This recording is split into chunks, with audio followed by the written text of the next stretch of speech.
This man was the most dangerous operative in the world, but he made the biggest mistake of his life. He saved a little girl that the organization wanted gone. Because of that, he was hunted down, betrayed, and taken out by his own teammates. Except 17 years later, Nightshade opened his eyes in another body. Now, as an ordinary student, he finds out that the girl is still alive, but she was taken captive by the exact same group that ended his past life.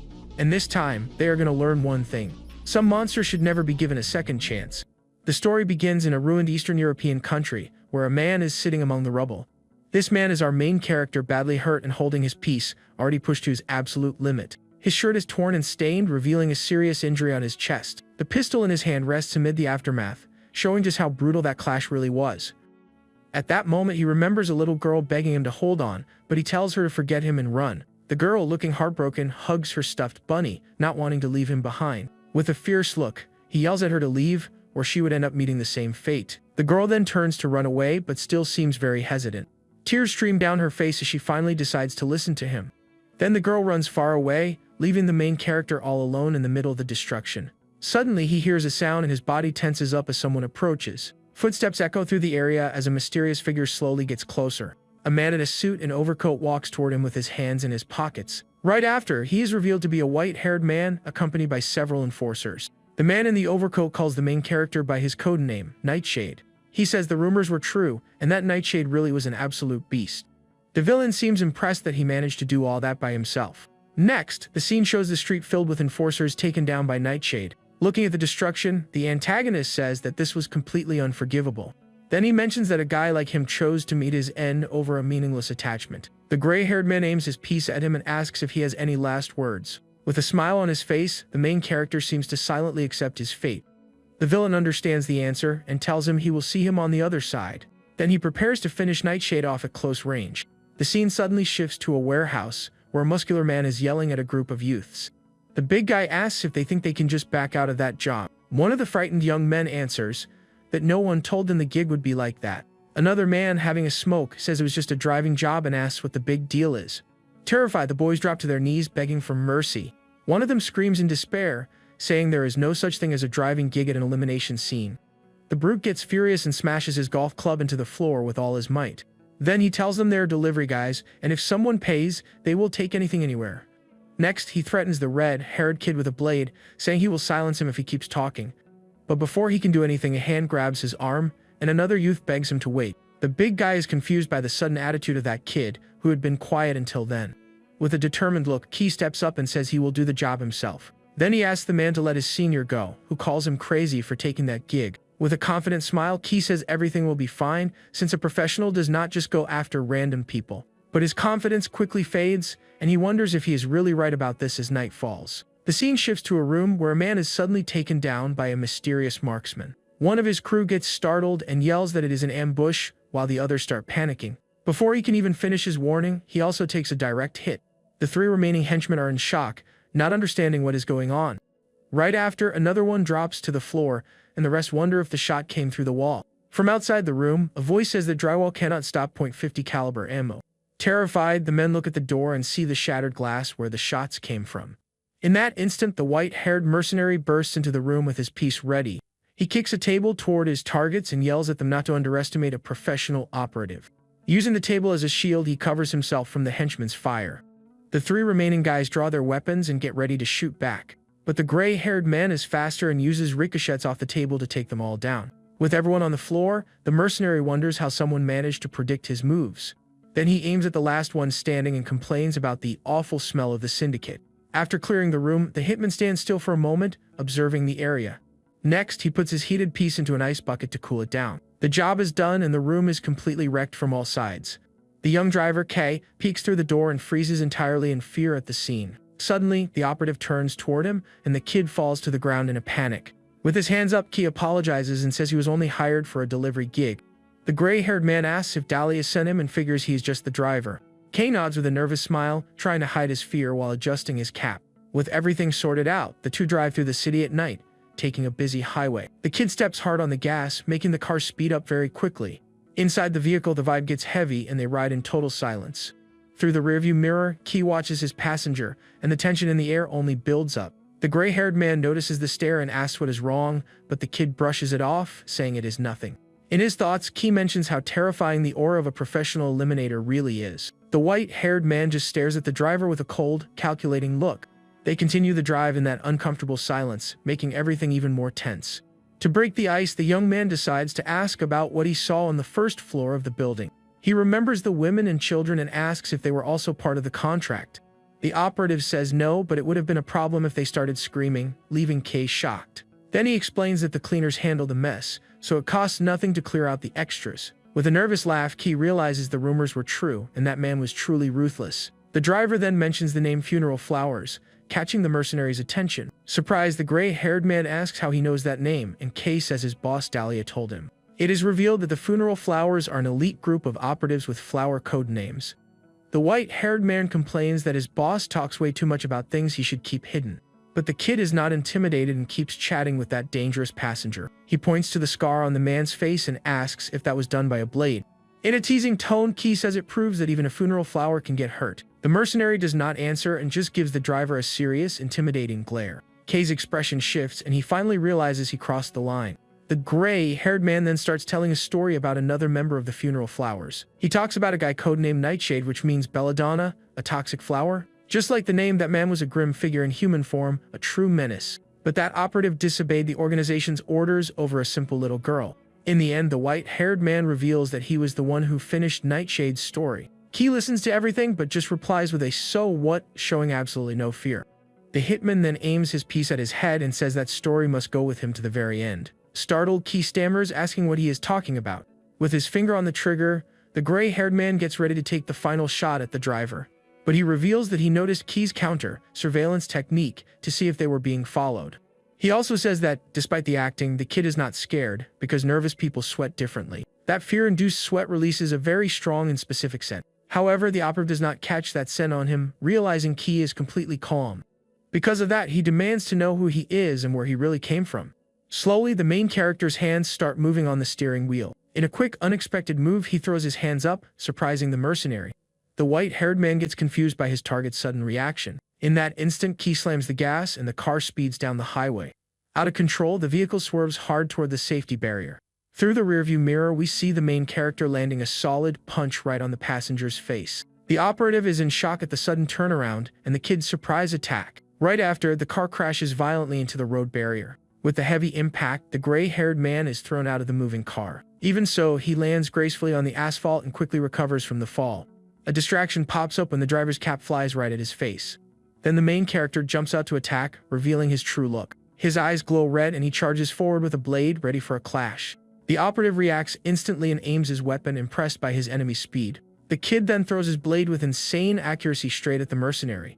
The mercenary pulls the trigger, but his piece jams at the worst possible moment. Frustrated, the white-haired man barely manages to dodge the incoming attack. A close-up on the pistol shows that the blade hit a crucial spot, locking the trigger. Now the two enemies face off on the highway, right after the main character's bold move. The kid points out that the weapon's cylinder is weak against impacts and easily jams. With a smirk, he says that Desert Eagle pistols are actually pretty delicate.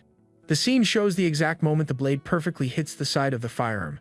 The gray-haired man is shocked that he hit that spot in a fraction of a second.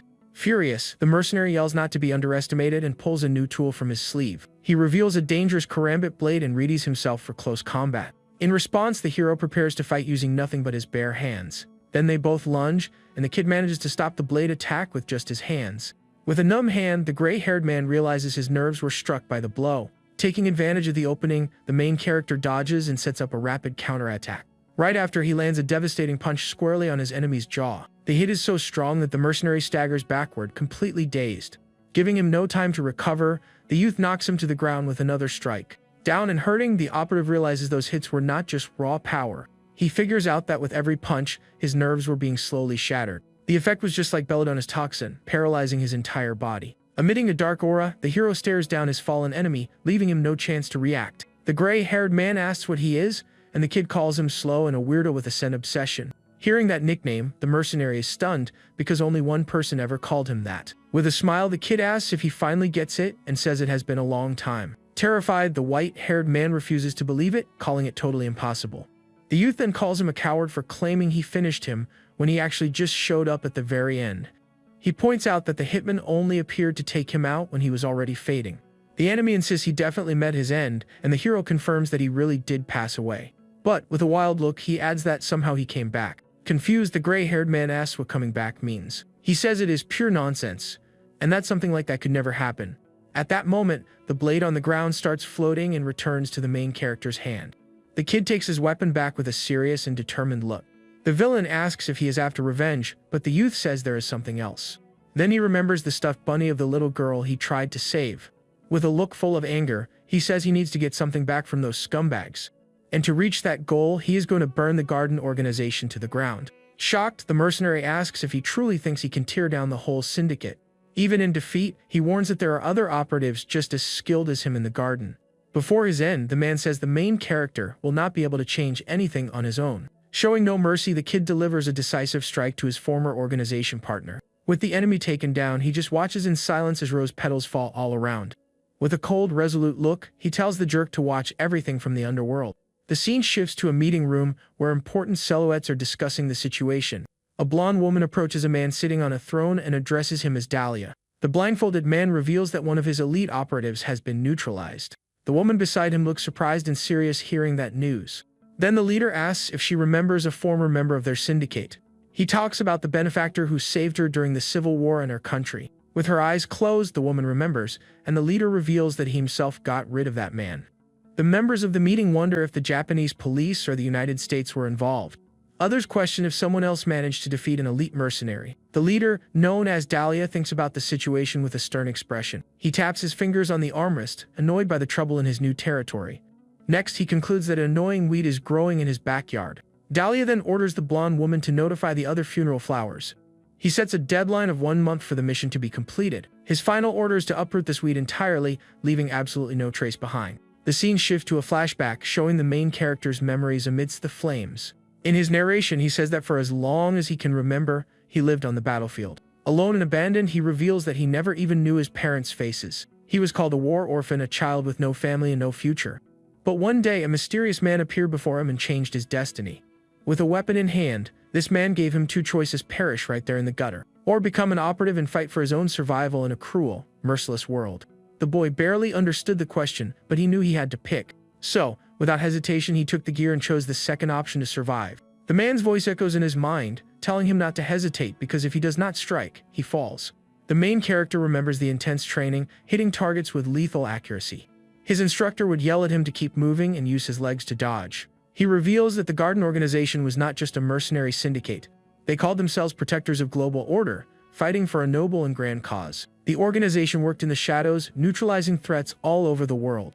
Their targets were dictators who rotted the world from the inside out, along with crime bosses, terrorists, and other dangerous underworld figures. They believed that the eliminations carried out by the funeral flowers prevented wars. That way, they claimed to save countless lives through necessary sacrifices for the greater good. The boy just did as he was told, acting like a machine carrying out their brand of justice. His life always ran like clockwork until one mission changed absolutely everything. On that day, it all started falling apart, and his life was never the same again. After 20 years serving the garden, he disobeyed a direct order for the very first time. And all of it was over a little girl, who made him question his purpose and his loyalty. He remembers being weakened by nerve gas, feeling his body shut down. Even on the verge of fading away, he hands the girl a package and tells her to run. With blurry vision, he begs her to change her name and start a new life far away. The main character wonders why he was doing something so foolish and risky. Then the little girl tears a piece of her own dress and hands it to him with a resolute look. She says that no matter what he says, she is absolutely not leaving without him. With her eyes filled with tears, she asks how she could save him from his impending fate. At that moment, the guy finally realizes what he needed to do to protect her. It was that girl's eyes that pulled him off his path and made him switch sides. The scene shifts to an abandoned shack, where the main character is slowly recovering. He is surrounded by several bottles of eye drops, used to try and save him. He explains that the drops contain sulfuric acid and atropine, which could neutralize the nerve gas. But they only had 20 minutes, and that little girl managed to do the impossible. All by herself, she gathered all those bottles to save her protector. And she did all that with pursuers everywhere, risking her own safety. She did not even think about herself, focused entirely on keeping him around. While recovering, he tells the little girl to rest, since there was no one nearby. Then he asks if she regrets throwing away her own chance to escape. Confidently, she says she does not need that chance, because he will keep protecting her. But he reminds her that he is just a mercenary, not her family or guardian. The girl makes an annoyed face, and the main character thinks his old self would never allow that. Even so, he pats her head and thinks there is nothing worse than owing a favor to a kid, so he promises to protect her until she is truly free.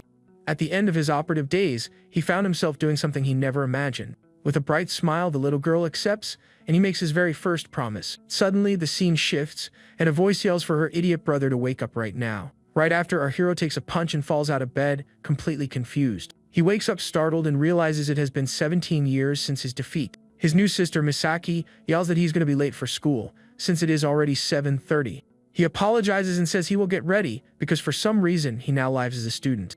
Misaki then stares at him with a worried look and calls him out for a serious talk. She says he has been acting weird ever since he fell down the stairs and hit his head. The girl also mentions he came home late smelling like smoke the day before. In his thoughts, the guy remembers burning the car to destroy the evidence. His sister asks if he is hanging out with a bad crowd, and he starts panicking. Nervous, he makes up an excuse about a barbecue at a friend's house until midnight. But she points out he hates vegetables, and he claims his tastes changed after the accident. He tries to talk his way out with a fake scientific explanation about his brain rewiring itself. His sister stays silent, just staring at him with a very suspicious look. Not wanting to argue anymore, she tells him to come down for breakfast before it gets cold. As soon as she leaves, he sighs in relief and thinks his sister is way too smart. He then reflects that, on the outside, his life seems perfectly normal now. But looking at the picture of his new family, he admits none of it feels real. He wonders why his consciousness from 17 years ago ended up in that body.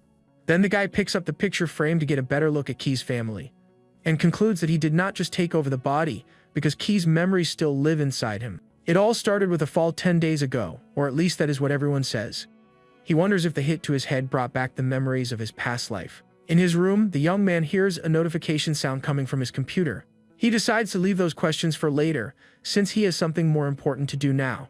With a serious and focused look, he gets ready for the next phase of his plan. Sitting at his desk, he puts on his headphones and starts working on his laptop. On a voice call, someone says the data analysis is complete. The kid then remembers the chip he took from Dahlia's code after their fight. He recovered the item before getting rid of the evidence from that clash. In the operative's coat pocket, he found something very unexpected. It was an antique pocket watch hiding a data chip right inside it. The main character praises how fast his contact worked, who says he used all his resources. His hacker friend reveals he was shocked to be contacted after more than 10 years. But now that he knows Nightshade is around and took out Dahlia, there is no doubt left.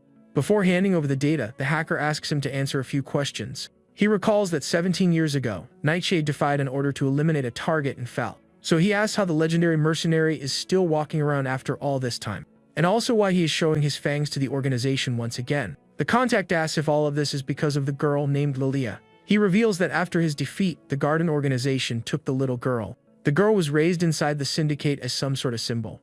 For 17 years, she was kept around as a showpiece for everyone. But behind the scenes, she had absolutely no freedom and lived like a captive.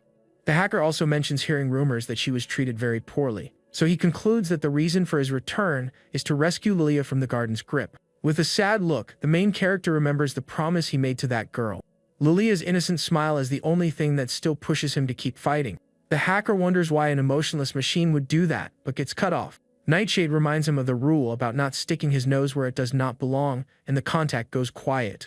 The hacker gets the message and finally agrees to send the data he managed to pull. He reveals that the chip contained a list of Dahlia's next targets, and one of the names was a young girl's. With the intel in hand, the main character gets ready to move and put his plan into action. The scene shifts to a prestigious all-girls school, where the students are leaving happily. St. Agnes Girls Academy is an elite high school for daughters of wealthy families. A young woman with long hair walks through the courtyard, while the others watch her in awe. Her classmates say goodbye to her, calling her Shidu-san and wishing her a good day. With a kind smile, she waves back and tells everyone to be careful on their way home. The girls are completely charmed by her beauty and kindness, sighing wherever she goes. Shidu-san is the most popular girl in school, admired by all her peers. Across the street, our hero watches the scene from afar with his phone in hand. He reviews the file on Akari Shidu, daughter the late head of the Shidu Syndicate. She is the sole heir to one of Japan's biggest underworld groups. Her father was the third boss of the organization and left behind a legacy of power and toughness. And that is exactly why the Garden organization is trying to get rid of the girl. The main character reflects that right now, he is just a student up against a global syndicate. His enemies have sway over the political and corporate elite of dozens of nations, and their operatives possess inhuman special skills, making them incredibly dangerous. That is why he will use that girl's crisis as the starting point for his master plan. Amidst the flames, the garden symbol burns, showing his sheer determination. He is going to use this chance to build the foundation that will burn the garden to the ground. Across the street, he keeps watching Akari as her friends say their goodbyes. He finds it funny that a mob boss's daughter studies at such a strict and refined school. With a sarcastic smirk, he walks up to her bodyguard and teases the man about his job. He calls the guy a bodyguard in a challenging tone, even though his back is turned. The man confronts him, saying their world is no place for rookies. He warns that a punk who has never held a weapon would be eaten alive. With a threatening glare, the kid says he is ready to make his grand comeback. Before a fight can break out, another man shows up and says that is enough. The newcomer asks who he works for and why he is going after the young miss. The main character replies that he was not exactly targeting her, but rather them.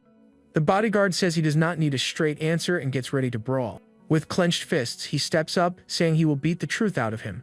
The man throws a heavy kick, but the main character dodges it with ease. Using the experience from his past life, he recognizes that fighting style is boxing. The security guard charges him with a flurry of fast and furious punches. Annoyed that his strikes keep missing, he curses the kid, calling him a cocky brat. Then he tries a low sweep to throw his opponent off balance. But the youth just takes a step back, showing way superior agility. The bodyguard yells at him to stop playing around and throws a straight punch. The main character catches the man's fist with one hand, stopping the attack cold. With a quick move, he pins the guard's arm and sets up his counterattack. Next, he grabs the guy by the neck with his other hand, cutting off his air. The security guard is stunned by the power and technique of that young student. With a single move, the kid slams him to the floor, leaving him totally out of action. Then he steps closer and tells him to chill, because he is not his enemy. The bodyguard is confused and unable to react to that unexpected situation. Suddenly, a firm voice yells for them to stop fighting right now. Down on the ground, the guard is surprised to see the young miss standing there. Akari walks toward them with confident steps and a very serious look. She glares at the main character and orders him to let Katajiri go instantly. In his mind, the guy smiles, thinking the girl has a lot of nerve. He agrees to let him go, as long as she listens to what he has to say. So he invites her for tea, saying he really wanted to talk to her. Akari closes her eyes for a second, weighing that unexpected offer. Making up her mind, she tells him to follow her and leads him to a more private spot. They walk down a narrow alley until they reach a hidden location. The sign reveals the place's name, a cafe and bar called Savannah. Inside the bar, he compliments the vibe, but notes it does not seem to fit a young lady. Annoyed, the bodyguard curses at him, but Akari cuts him off and tells him to get straight to the point. She grabs a cup of tea and gets ready to hear what this stranger has to share. Akari straight up asks the reason for his approach and what he actually wants. The kid reveals that she is not his target, but rather the mercenary who is hunting her. He says she probably already has an idea why she is being targeted, and that not even her bodyguard could protect her from the funeral flowers. The young woman is surprised to hear the name of that legendary syndicate. He explains they are master operatives and a whole mob army would stand no chance. With a serious, suspicious look, Akari stares at the kid, trying to process it all. She asks who he is and what he knows about everything that is going down. The main character stares right back with a calm, mysterious vibe. Then he states he is not her ally, but rather the enemy of her enemy. With a confident smirk, he offers to clear out the funeral flowers for her. Outraged, the bodyguard stands up to object but gets cut short. With a threatening glare, the kid tells him he wouldn't do that if he were him. His eyes glow red and an intimidating aura completely paralyzes the guard. The man is left speechless, unable to react to that crushing pressure. So he sits back down, recognizing how dangerous the youth in front of him really is. Still wary, Akari asks why she should take his word for it. The guy reveals that it was the funeral flowers who eliminated 3 executives in Yokohama. The bodyguard is shocked, since that incident never hit the news. He explains there was an information blackout, and the targets were taken out with a Desert Eagle. And the one responsible was a syndicate operative going by the codename Dahlia. Katajiri panics and asks how he knows so many highly classified details. The main character then tosses Dahlia's piece on the table and reveals he was the one who neutralized him. He suggests they run the ballistics on the weapon with their police contacts, and adds that the cleaners meant to scrub the scene were also handled by him. The guard accuses him of being the real culprit behind the executive's fate. With heavy sarcasm, the kid asks if he seriously thinks he would go through all that just for Akari. Akari's eyes widen as she finally grasps the whole picture. Making her choice, she says she will trust his story, leaving Katajiri stunned. She then orders Katajiri to get the car ready because they are heading back to the estate. Hesitant, the guard agrees to comply, and they take off for the Shido residence. Back at the house, Akari and her bodyguard wait in a room with a very tense atmosphere. Katajiri is totally against letting a suspicious jerk into the house. Right then, the kid walks in and compliments the grandeur of the mob estate. With a sarcastic smile, he asks if the tricolor ceramic in the hall is the real deal. Akari confirms it is, and the guard yells furiously, demanding to know who let him wander around. Ignoring the bodyguard, the main character sizes up the location security with just one glance. He notices the guards patrolling the garden and the mansion's front gate.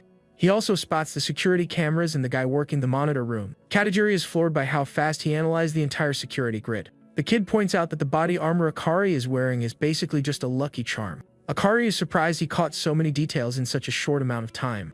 He warns them that the incoming operatives are not your average thugs and advises clearing everyone out of the house. In a dark, damp place, a rat squeaks right before being crushed by a high heel. A mysterious figure walks with elegance and purpose through the shadows. It is a woman in traditional clothes, carrying a heavy, intimidating aura. With a twisted smile, she readies her blade and prepares for the hunt. The main character repeats his warning to get everyone out for their own good. The guard questions why on earth they should take orders from a complete stranger. The youth states that they are all useless against the funeral flowers and would just throw their lives away. Katajiri grabs him by the collar and yells that they risk everything to protect their boss. Akari steps in and orders her bodyguard to do exactly what the kid said. With a gentle but firm smile, she politely asks him to follow the instruction. Reluctantly, the guard finally agrees and heads out to carry out the orders. Outside, the other guards question the call, but Katajiri shuts them down. He then lets Akari know that he sent everyone home, just like he was told. Even so, he decides to stay and fight on his own, proving his loyalty to the young lady. The main character is surprised by her cooperation and questions why she trusts him. Akari explains that, even without knowing the funeral flowers, she knew regular guards would not stand a chance. And she figures that to deal with professionals, you need to leave the job to another professional. The kid asks what makes her think he is an operative just like them. With total conviction, she replies that it is because she has seen a real one before. She says the look in his eyes when he pinned Katajiri was the exact same. Eyes that did not look at the past or the future, only right at the present. The eyes of a beast entirely locked onto the prey standing right in front of it. Blushing slightly, she admits his eyes were actually a little different. Different from that cold, mechanical stare of someone who just takes lives without feeling. She felt a burning heat in his eyes, something that deeply intrigued her. A hatred for something, and an urge to see a goal through at absolutely any cost. A fiery, obsessive passion that made her feel a weird sort of connection. And that is exactly why she is choosing to trust him to keep her safe. The main character understands her reasoning and accepts their unexpected alliance. Then he asks about the operative she mentioned, the one with the same eyes as his. Akari reveals she personally witnessed her father, the head of the Shida group, meet his end. Curious, the kid asks what kind of woman that mercenary was. She describes the woman as an elegant elderly lady wearing a gentle smile on her face. The woman showed up before her father looking like she was just visiting an old friend. But in the blink of an eye, that visit turned into an absolute nightmare. With that same smile on her lips, the operative showed her true colors. Moving with insane speed, she took out every single one of her father's bodyguards. Startled by the description, the main character interrupts Akari to ask a question. He asks if her blade had a red spider lily engraved on it. Shocked, Akari asks how he knew such a highly specific detail. With a look full of rage, the kid recognizes the operative from the weapon's description. He cannot believe that woman is still active after all these years. Suddenly, he bends over in pain, realizing something is terribly wrong. Akari notices his reaction and worriedly asks what is happening to him. Struggling to breathe, he barely manages to ask what that was. Then the elderly operative appears before them with a sinister smirk. Beside her, Katajiri is collapsed on the floor, heavily damaged. The old lady says the mansion feels like a spider web completely full of traps. She notes that she can see the traces of traps set up everywhere. Then she demands Katajiri tell her who else is hiding in the house, starting to threaten him. With a cruel smile, she shows off her needles and says she is going to play a game of plucking petals. The mercenary throws her needles, and the guard screams in pain as they hit. She tries to force him to talk, but Katajiri holds out and refuses to sell out his ally. Suddenly, Akari jumps in and attacks the old woman with a blade to protect her bodyguard. With a furious glare, the girl shows off her sword skills and her determination. The operative recognizes Akari as the little girl who is never late with her reports. Hurt, Katajiri yells for his boss to step back and watch out for the enemy. The old lady blocks Akari's strike, and the clash between the two kicks off. She manages to stop the sword's edge using just her needles, displaying terrifying skill. Akari gets frustrated that she cannot land a hit on the seasoned veteran. With a mocking smile, the woman says this saves her the trouble of hunting her down. In a flash, she moves and strikes Katajiri, who is trying to shield Akari. The old lady mentions she remembers the little kitten who used to peek at her from inside the closet, and comments on how she has grown up, now carrying the exact same eyes as her father. With a twisted look, she says those eyes look absolutely delicious. Suddenly, the operative senses a presence, turns around, and is completely surprised by what she sees. Akari uses the distraction to strike again with a fast swing of her sword, but the old woman dodges smoothly and gets ready for a lethal counterattack. Akari and Katajiri watch helplessly, unable to do anything against that operative. Then the main character steps in and sighs, complaining about the whole mess. He says he wishes Akari would act like a lady who knows she is under protection. With his eyes glowing red, he stares down the mercenary fully ready for a clash. The old lady readies herself for combat, gripping her needles and her blade. Her weapon glows with a dark energy as she focuses on her next strike. The kid glares at his opponent with a cold, calculating look, showing absolutely no fear. He slowly walks toward her, radiating an aura of power and confidence. The two professionals face off, ready for a duel that will decide everyone's fate. Akari and Katajiri watch nervously, completely shocked by that operative's arrival. The old lady gets ready to strike while the main character just stares at her calmly. In her mind, she realizes that boy is not just some ordinary punk. He is using practical martial arts designed to take on someone armed with a blade. The reason is simple, because no one blocks a sharp edge with their bare hands. Plus, the arms have major arteries and one slice could be the end. That is why, when he drops his guard on purpose, he is setting up a totally different tactic. He baits the enemy into aiming for his torso or his neck, and when the opponent gets close, he steps in with a devastating counterattack. The mercenary knows the theory is simple, but pulling it off is a whole different story. Leaving yourself wide open against a blade requires an insane amount of guts. She figures out he wants a counter, so she decides to move a lot more carefully. Suddenly, the old lady shouts in surprise at the kid's sheer boldness. He tosses his cap to distract her and charges in with a surprise rush. Moving fast, he ducks under her blade and attacks low. They both move at unbelievable speeds, trading strikes and dodges back and forth. The young guy says he thought he could catch her off guard with that trick. The operative calls him a cocky kid for having the guts to strike first. Then she realizes hit struck her peroneal nerve and is totally caught off guard.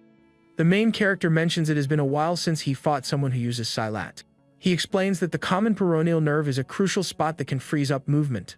With a smirk, he praises her knowledge and calls her a know-it-all old lady. Annoyed, the old woman says he reminds her of a very unpleasant guy. She then flashes back over 20 years, back to when she was a training instructor.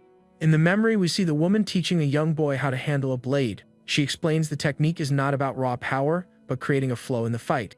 The edge should slide naturally right into that stream of motion.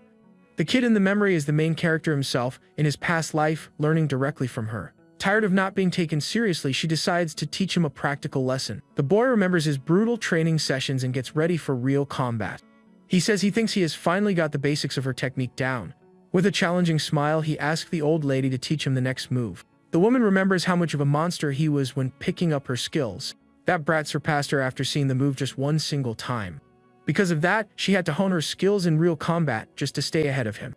Also that this time she could perfect her true dance of shadows. The old lady focuses up and gets ready to fight her former student for real. The two stare each other down in silence, ready for the clash that will settle it all. The main character says that, honestly, he never hated her as much as she thought. He recalls a piece of advice she gave about piercing straight through the enemy's will to fight. The mercenary is shocked and refuses to believe he remembers her exact words. With his eyes glowing, he rushes in for the attack at amazing speed. The woman gets confused by the kid's sudden and unexpected move. He attacks with an improvised weapon, but she dodges using all her experience. The youth then strikes her peroneal nerve again, leaving her leg completely numb. Akari and Katajiri watch the brawl, totally blown away by his skill level. In a flash, he disarms the operative and catches her blade right out of the air. He grips the gear tightly, proving the tables have totally turned. They trade spots and now he is the one holding the advantage. The old lady takes a cut to her neck but manages to pull back before it becomes fatal. Furious, she spins into a rapid assault, trying to shake him off. Her movements look like a dangerous dance with edges flying everywhere. The main character recognizes the Ivy technique and says she hasn't lost her touch. The Ivy is only possible because of her flexible joints and incredibly loose tendons. That is the signature move of the operative Lycoris, which is exactly what makes her so dangerous. But the kid manages to read her patterns and gets ready to strike back. The woman is stunned that he knows so much about her hidden techniques. He taunts her, asking what she is going to do now that her identity is out in the open. The mercenary stays quiet, trying to figure out how that boy got so strong. Then she thinks back to the past, back when she saw his potential to become Nightshade. With her instinct screaming, the old lady prepares for the worst, knowing he is a massive threat. She can feel that the person standing across from her is a true demon hungry for a fight. And she realizes he is the exact same beast she had been chasing all these years. The operative decides to unleash her true dance, faster, more beautiful than before. She moves with deadly grace, like she is dancing through a field of spider lilies.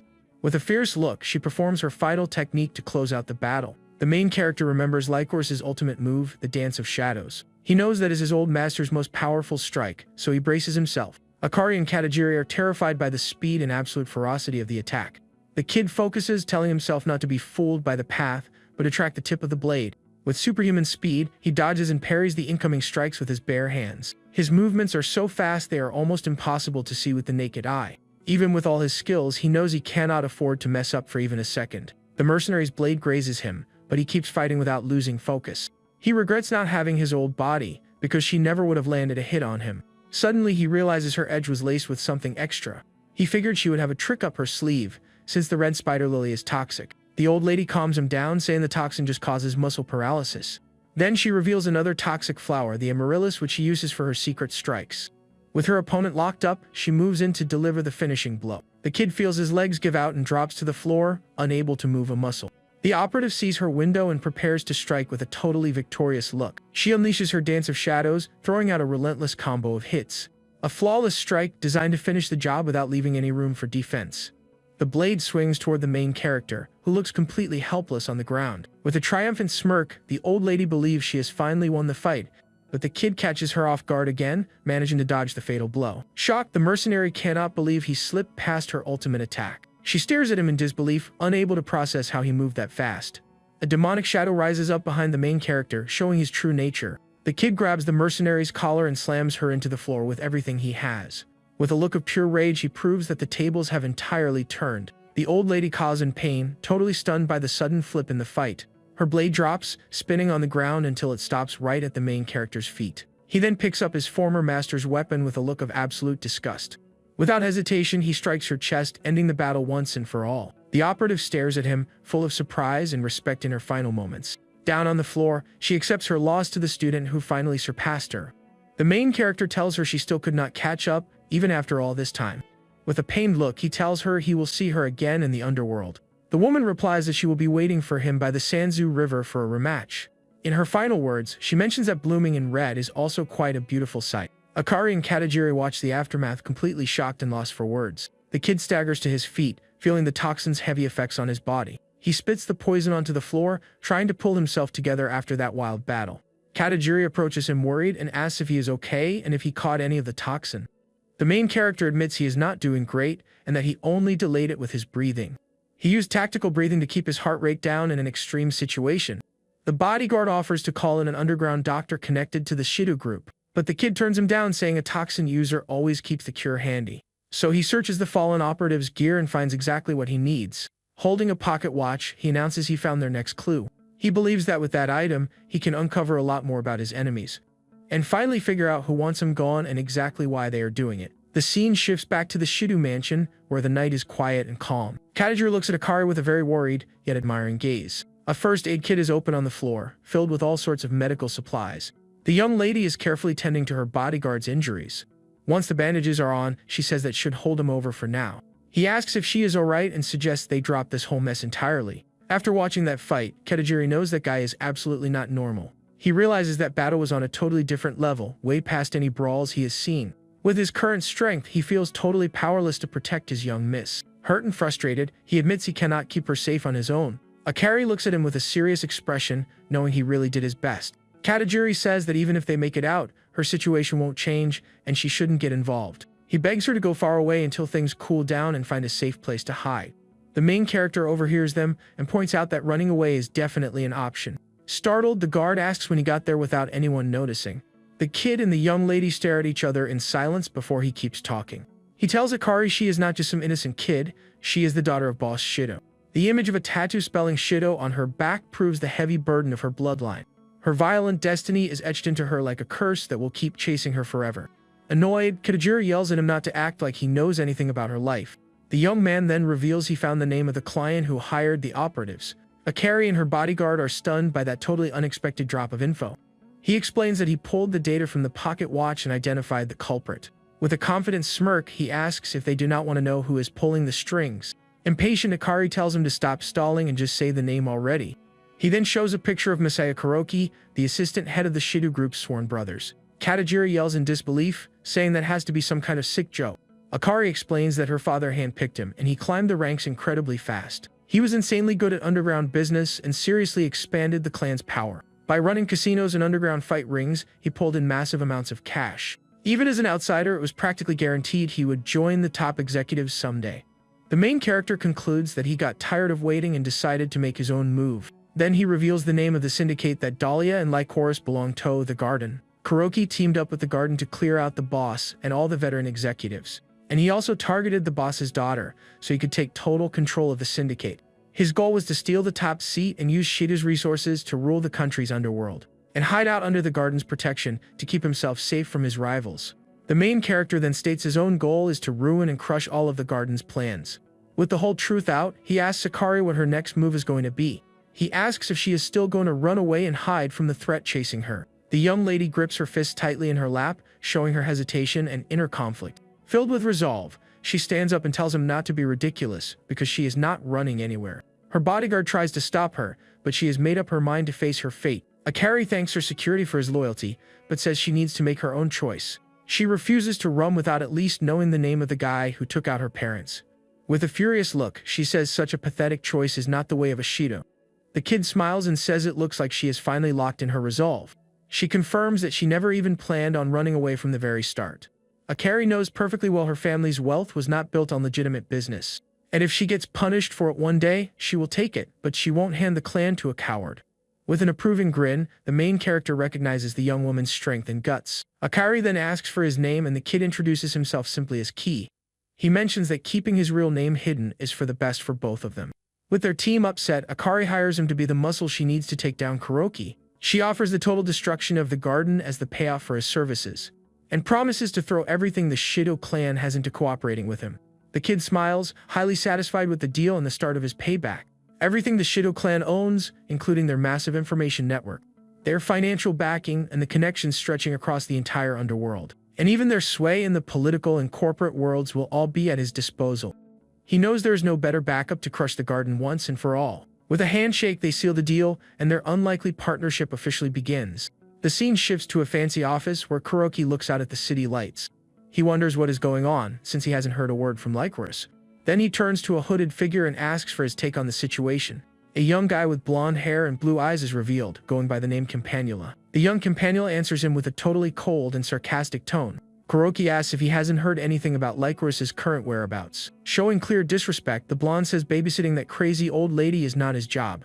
Kuroki guesses she got annoyed about having to handle a mere high schooler. Suddenly, the image of a shot hitting the wall appears, and the guy gets startled.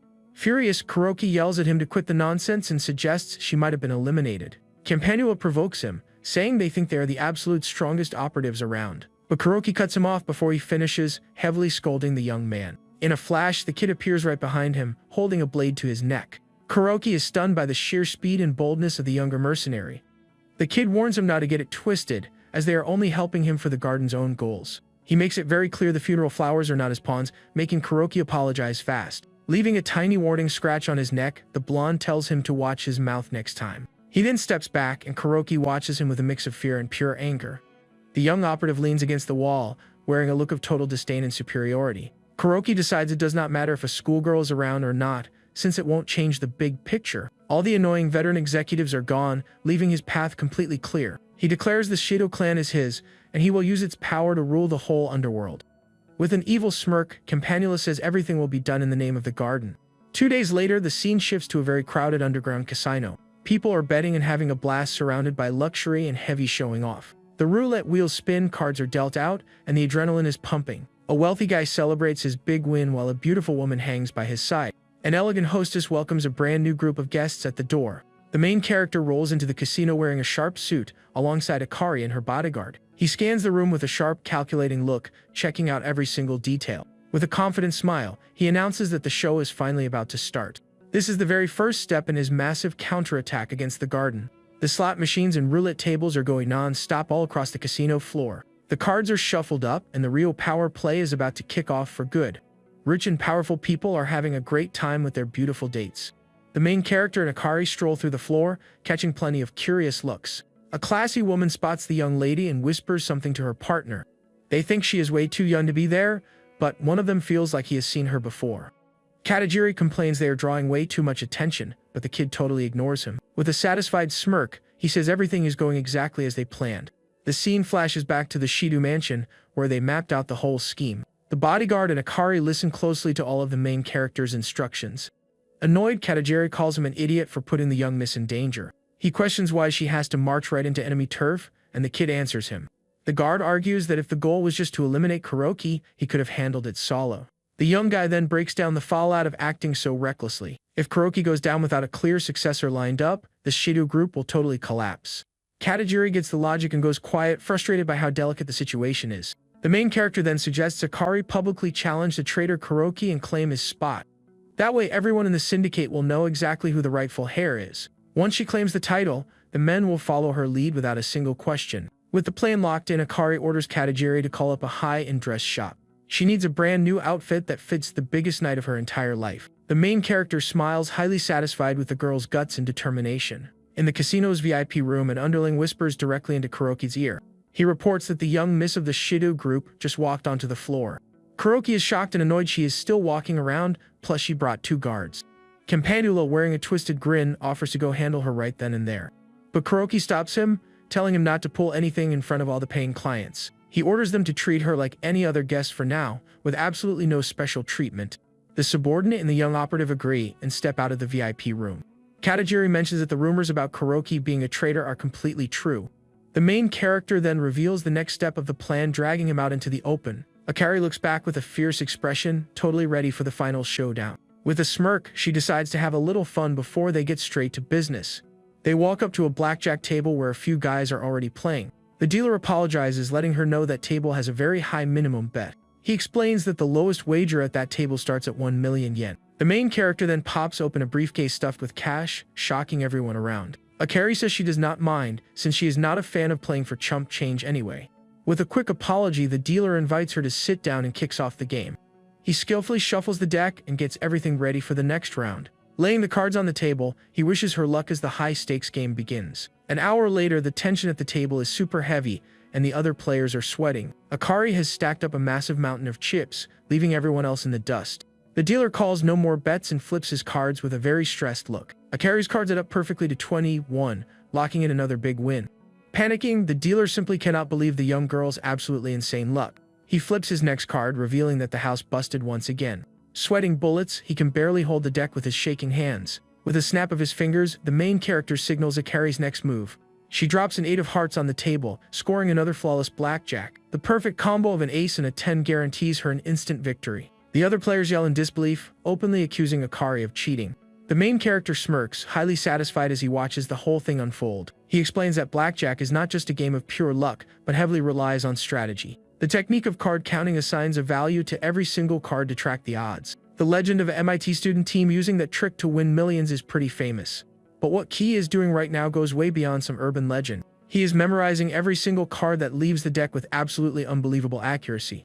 And with every new card flipped, he instantly recalculates the exact probabilities. Then he passes the answer right to Akari using very subtle light signals. Compared to the chaos of a battlefield, keeping track of 6 decks is a total walk in the park. It requires high-speed thinking that only Nightshade could realistically pull off. The terrified dealer clears the table while Akari keeps tossing out massive bets. With an icy glare, she says she is not done having fun yet and asks to be hit again. The guy is practically shaking, knowing another huge loss could seriously cost him. He is terrified his bosses will make him take responsibility for bleeding the house dry. Suddenly, a voice interrupts the game and Kuroki shows up to confront Akari himself. The girl glares at him with pure disgust and points out it has been a while. With a fake smile, he claims that if he knew she was coming, he would have rolled out the red carpet. Kuroki greets her with a deeply cynical bow, putting his total disrespect on display. Katajiri tells him to drop the act, but the traitor completely ignores him. Kuroki looks at Akari's giant stack of chips and congratulates her on her lucky streak. He says he will cash out all her winnings, but asks her to call it a night. And as a gift, he offers her a stack of cash to go have fun somewhere else with her friends. Akari stares him down coldly, instantly rejecting the guy's humiliating offer. She calls him a rat who moved into her father's castle and just got fat, and accuses him of acting like he runs the place just because his florist friends helped him out. Kuroki loses his cool for a second, letting his anger and disdain slip out. The other players start whispering, realizing Akari is the daughter of the former boss. One of them tells her to stop playing with fire for her own sake. Akari agrees and stands up from the table, totally ready for the real game. She announces she is bored of card games and wants something way more thrilling. With a challenging look, she suggests trying out the club's absolute most popular attraction. Kuroki catches the reference and a wicked smirk spreads across his face. He realizes she is talking about the Scarlet Cage, their underground fighting ring. A place with 0 rules, where fighters clash until the end just for the entertainment of the rich. Akari proposes a bet where they each put a piece in the ring, and the last one standing wins. Kuroki tries to brush it off, saying there are no events scheduled for tonight. but Akari cuts him off and lays out exactly what she is willing to put on the line. She bets absolutely everything she inherited from her father, and he has to bet the entire casino. Kuroki is stunned by the sheer boldness of the offer, a fight for the future of the Shido clan. Word spreads through the casino, and everyone gets hyped for the insane showdown about to happen. In his head, Kuroki knows that backing down now would completely ruin his reputation. With a taunting smile, Akari asks if he is actually going to run from a challenge. Annoyed and backed into a corner, Kuroki grits his teeth and makes his call. He says it sounds like a fun time and accepts the bet just so he does not look like a coward. The two stare each other down intensely, officially sealing the deal for the final showdown. The main character watches the whole thing unfold with a very satisfied and confident look. He knows his plan is working flawlessly and that the enemy walked right into his trap. The VIP room door shuts tight, and the prep for the massive event kicks off. In a security room, Campanula watches it all with a totally twisted grin. The cameras show the entire conversation between Akari, Kuroki, and the main character. The young mercenary seems to be having a blast watching the whole situation unfold. With a look of pure joy, he gets ready to sit back and enjoy the brutal show. Two heavy guards block the entrance to the underground fighting arena. The cage is set, and the crowd is eagerly waiting for the main event to start. The lights flare up, and the audience goes absolutely wild at the promise of a huge show. The crowd screams and cheers, totally hyped for the violence that is about to drop. The announcer steps into the ring, and the spotlight hits the center for the main event. He welcomes everybody to the Scarlet Cage, the underground ring with absolutely zero rules, and announces that, even though it wasn't on the schedule, a very special bout is happening right now. He tells the lucky folks in the crowd that they are about to witness a truly unique clash. In the red corner, he introduces the undefeated champion of the ring, Takeshi Kinju the Smasher, a heavy hitter feared and loved by the entire crowd. And in the blue corner, he announces the mystery challenger that nobody has ever seen before. The main character steps into the ring wearing his black suit, looking completely focused and serious. The announcer introduces him simply as the mystery fighter, going by the codename K. The crowd laughs at his slim build, doubting he will even last a full minute in there. The champion comes from a full contact karate background and has never taken a loss. Katajiri asks nervously if the kid can really handle a massive guy like that. He knows how strong the main character is, but the champion looks completely unstoppable. Calm and confident, the kid replies that he is not actually a fighter. The announcer makes it clear that weapons are banned, but everything else is totally fair game. The two opponents stare each other down, totally ready for the brutal match to kick off. Before the ref even finishes talking, the champion rushes in to start the assault. He throws a massive punch, but the main character blocks it easily with his arms. The crowd screams, thinking the challenger is totally frozen and cannot even move. They hype Kinju up, telling him to crush the kid and end the fight as fast as possible. The scene shows the champion throwing an absolute storm of hits at the young guy. Kuroki watches the fight with a smoke in his hand, looking at them with total disdain. He notices the kid is constantly parrying the core of Kinju's heavy strikes. Using precise, tight movements, he blocks the onslaught without ever stepping back. And the craziest part is, he hasn't moved a single inch from where he started. Kuroki finds the trick amusing, but knows it will not be enough to pull off a win. He turns to Akari and reminds her about the harsh, brutal reality of the underworld, where regular martial arts are useless and only raw violence comes out on top. The champ keeps attacking furiously, but still cannot land a single clean hit. Kuroki claims that what really decides the winner is pure, unfiltered violence. He then touches Akari's shoulder in a disrespectful, possessive kind of way, and warns her that after this is over, he is going to have to teach her a harsh lesson too. With a sick smile, he says that even a pet needs to learn some discipline. He laughs to himself, incredibly satisfied with his own power and control over the whole room. Akari calls him an absolute joke and says he is nothing but a lapdog for the garden. Disgusted, she tells him his whole attitude makes her feel totally sick and repulsed. Kuroki loses his temper and angrily smashes his smoke right into the ashtray. He yells at Kinju to stop messing around and put an end to the fight already. Suddenly, he notices that something is very wrong with his undefeated fighter. The heavy hitter is panting and sweating bullets, physically unable to keep attacking.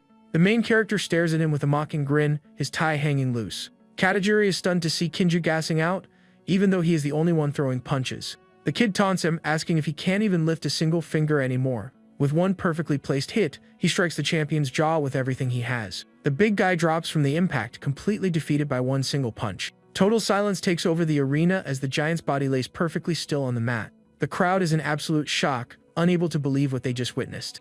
The ref starts the count, and Katajiri wonders what he did to end it so fast. The kid explains that the first thing you have to do when taking down a beast is break its fangs. Confused, the guard does not understand what he means by that at all. Suddenly, the referee drops to the floor unconscious, shocking everyone in the room. Katajiri finally realizes the main character's target was never the champion in the first place. Amidst the total chaos, Campanula pops up and starts knocking out everyone in sight. A mysterious shadow moves through the men, dropping them one by one effortlessly. Nobody understands what is happening, and absolute panic spreads through the arena. The young mercenary moves like a ghost, taking down anyone who crosses his path. With a heavy kick, he knocks out yet another one of Kuroki's henchmen. In just a few seconds, practically everyone in the arena is out cold on the floor. The scene is a total wreck with unconscious folks scattered everywhere you look. The main character jokes that the casino isn't being very hospitable to its guests today. Looking annoyed, he glares at the young operative and asks what exactly he thinks he is doing. Campanula claims he just put them to sleep and introduces himself as the closer. He gets ready to step into the ring and carry out his actual mission, and explains he cannot let some amateur actors completely ruin the script. The kid gets confused by the mention of a script and what he actually means by it. The blonde reveals that if they won there, all their hard work would be completely trashed. He then points to the knocked-out announcer in the ring and explains his setup, saying he is going to make it look like the match never happened so he doesn't mess things up. Left with no choice, Kuroki agrees and lets the young mercenary do whatever it takes. With a twisted smile, Campanula drops a fake apology and gets ready to strike. He jumps up and throws a heavy kick straight toward the main character. The kid recognizes the move as a scythe kick, a lethal strike aimed right at the carotid artery. The blonde realizes he is a solid user and asks what specific style he actually practices. Silat is a traditional martial art from Southeast Asia that includes several different forms. Because it is so effective in combat, it has been adopted by the military and special forces everywhere, featuring hundreds of variations that cover everything from unarmed brawling to blade techniques and joint locks. Silat is a wildly versatile fighting style. With his eyes glowing red, the main character readies himself for the upcoming clash. He thinks back to his intense training sessions, where he fully mastered the art of Silat. In the blink of an eye, he steps forward and hits Campanula with a massive palm strike. The young operative is totally caught off guard and gets launched backward by the impact. The kid coughs in pain, staring at his opponent with a mix of total shock and anger. A little redness drips from his mouth as he tries to recover from the surprise hit. Katajiri is floored to see he knocked the guy down with just one single move. Kuroki and Akari watch the whole scene unfold, looking completely surprised and impressed. The main character's sheer speed and power go way beyond normal human limits. Hurt, he asks if Campanula is also a member of the Funeral Flowers Syndicate. The young guy confirms it and introduces himself as Campanula, the Flower of Gratitude. With a twisted grin, he thanks him for a fun game at the very end of a boring job. The two mercenaries lock eyes in the ring, totally ready to kick off round 2. The main character says the pleasure is all his and prepares for the next exchange. With a wild look, he states that now he can fight without holding anything back. The crowd, or what's left awake of it, watches in silence, shocked by the crazy turn of events. Katajiri simply cannot believe what he is witnessing and is left totally speechless. Kuroki and Akari keep a close eye on every single move the two fighters make. The guy admits he absolutely does not want to take another palm strike like that ever again. Campanula stares him down with a challenging smirk, completely ready to trade blows. In his head, the main character knows he needs to figure out the kid's fighting style. The young operative taunts him, pointing out that the whole stage suddenly went quiet. He asks if his opponent ran out of material for his improv act and dares him to attack. Moving incredibly fast, he charges in and throws a punch straight at the main character. The kid is surprised by how fast he is, but barely manages to slip out of the way. The blonde keeps pressing the attack with a rapid and precise flurry of punches. The two trade strikes at top speed in a highly dangerous dance of skill and pure power. The main character analyzes his opponent's patterns and notices something very strange. He dodges the young mercenary's rapid punches with a clearly confused expression. His moves are fast, but the path is way too easy for an experienced fighter to read. The attacks are super obvious and predictable, so they don't really pose a major threat. It is totally different from the refined martial skills of Lycoris, his old master. Surprised, Campanula wonders why none of his hits are landing on the target. He keeps attacking furiously, but the main character slips past every single strike easily. The young operative finally clips his opponent's arm with a quick palm strike. He steps back to prep his next move, still stunned by how good the kid actually is. Katajiri cheers at the hit, but the fight is still far from being over. Campanula realizes he just struck the radial nerve right in his upper arm. With a smirk, he recognizes the move as the gunting technique from Silat, but he notices that instead of the forearm, the kid used the pisiform bone for the hit. Shocked, he wonders if that could possibly be the legendary method of defeat. The main character confirms it and asks if the move is making a comeback these days. He reveals it was a forbidden art meant specifically for taking down targets buried in history, and that the last person to use it passed away 17 years ago, leaving the style forgotten. Throwing a heavy kick, he attacks Campanula, who dodges it with smooth agility. The young operative fires back with a palm strike, but it gets completely blocked. The main character manages to stop the attack with his arm, absorbing the heavy impact. He is surprised by the sheer force of the blow and how skilled his opponent really is. With an excited grin, Campanula calls him interesting and says he wants to see more. The kid preps for the next exchange, knowing he absolutely cannot underestimate this guy. They trade heavy punches and kicks at lightning speed in a very evenly matched fight. The young mercenary moves so fast he creates afterimages to try and confuse him, but the main character doesn't fall for it and dodges all the incoming hits with ease. Campanula knows that martial artists read the setup movements of their opponents. They predict the next action so they can react fast enough to block or dodge. Otherwise, keeping up with exchanges that last fractions of a second would be impossible. But he realizes the guy is actually dodging his attacks after he sees them coming. Campanula wonders if his reaction speed is literally beyond human limits. The main character then surprises him with an overhead strike while he is mid-air. With a confident smirk, he gets ready to end the fight once and for all. In one explosive move, he slams him into the floor with the full force of the impact. The young operative hits the deck hard, but manages to scramble back up quickly. Katajiri yells Kei's name, clearly worried about how the fight is going to end. Akari watches the scene in silence, totally shocked by how brutal the clash has gotten. Kuroki leans forward, eager to see who comes out on top in this mercenary showdown. He brags loudly, saying this is what the true violence of the underworld looks like, and that the real contest is simply about who walks away holding the prize. Akari calls him a total coward, reminding him that he only talks big but never acts. She threatens him, saying that once this is over, he is going to pay a massive price. The main character stands his ground, fully ready to keep fighting without breaking a sweat. The two operatives lock eyes once again right in the middle of the wrecked ring. The kid then reveals he figured out exactly what Campanula's special ability is. He points out that the young mercenary's main trait is his artificially enhanced nerves. With a highly excited smile, the blonde confirms it and brags about being totally unique. He explains his nervous system was hyper-developed using stem cell transplants. His axons are much thicker, and his nerves are way tougher than an average person's. The main character realizes that is exactly why his reaction time is so incredibly absurd. Campanula explains a normal human takes about 0.2 seconds to react, but he can react in 0.02 seconds, basically on the same level as a cat. To him, the whole world looks like it is moving in totally slow motion, frame by frame.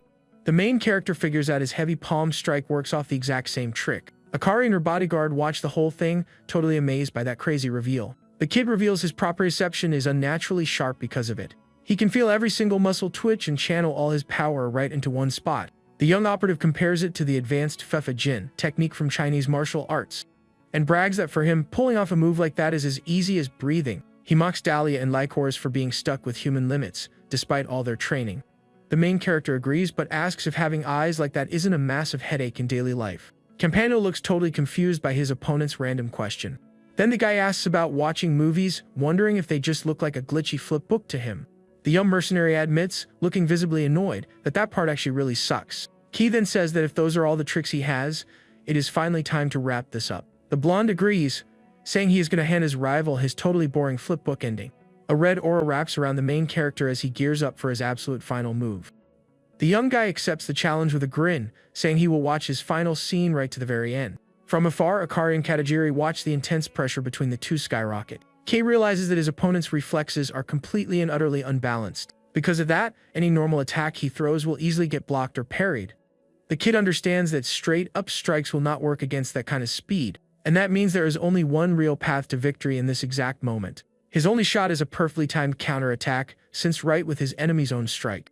But the young operative smirks, because that is exactly what he wanted him to think. Campanula mocks him, saying he got way too confident after landing that last hit. Then he reveals he let that attack connect completely on purpose. With that, the blonde proves he can easily react even to his opponent's fastest counter. The kid is caught totally off guard and cannot block the enemy's incredibly fast move. He takes a massive punch straight to the face that sends him flying backward.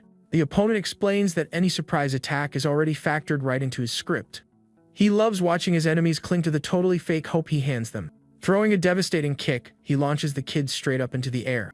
The blonde operative yells for him to meet his end as he attacks with absolutely everything he has. But the main character somehow manages to stay on his feet after taking that heavy blow. The young guy taunts him to try another counter, claiming this will be his grand finale. The kid just stares back at him with an incredibly serious, determined expression. Campanula gets confused seeing he is not moving at all, asking why he isn't striking back. He decides it does not matter, since from this range, a counter would be totally useless. Believing the fight is already wrapped up, he throws his final punch to finish it all. But at the very last second, the main character's body shifts just slightly to the side.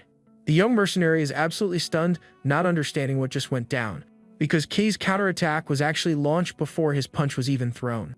His hyper reaction only works against threats that he can visibly notice. And in that exact instant the strike landed, the tips of the kid's fingers gently tapped the spot right between the blonde's eyebrows. That is the secret technique of Lankamati, known as the venom needle. It is a strike that hits the trigeminal nerve, totally paralyzing information transmission. But the moment the target enters a state of absolute extreme focus, the technique turns into a toxin that slowly destroys the enemy's senses over time.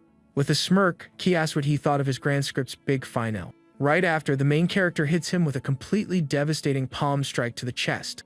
The force of the impact is so massive that the guy gets violently thrown backward. He gets slammed into the floor with totally crushing power. The blonde operative coughs in pain, completely dazed by the sudden flip in the fight. The ground shatters into 1,000 pieces from the sheer violence of the impact. Everyone watching is in absolute shock, refusing to believe what they just saw.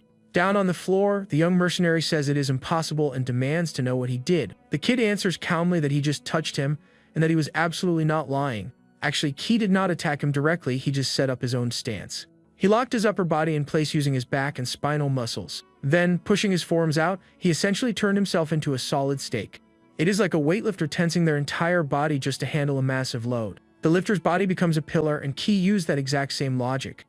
He turned his body into a stake firmly rooted straight into the earth. By doing that, he completely blocked the path of all the force Campanula threw at him. The kinetic energy from the blow then bounced right back into the blonde boy's own body. In other words, it was like the blonde threw himself full speed against a spear stuck in the ground.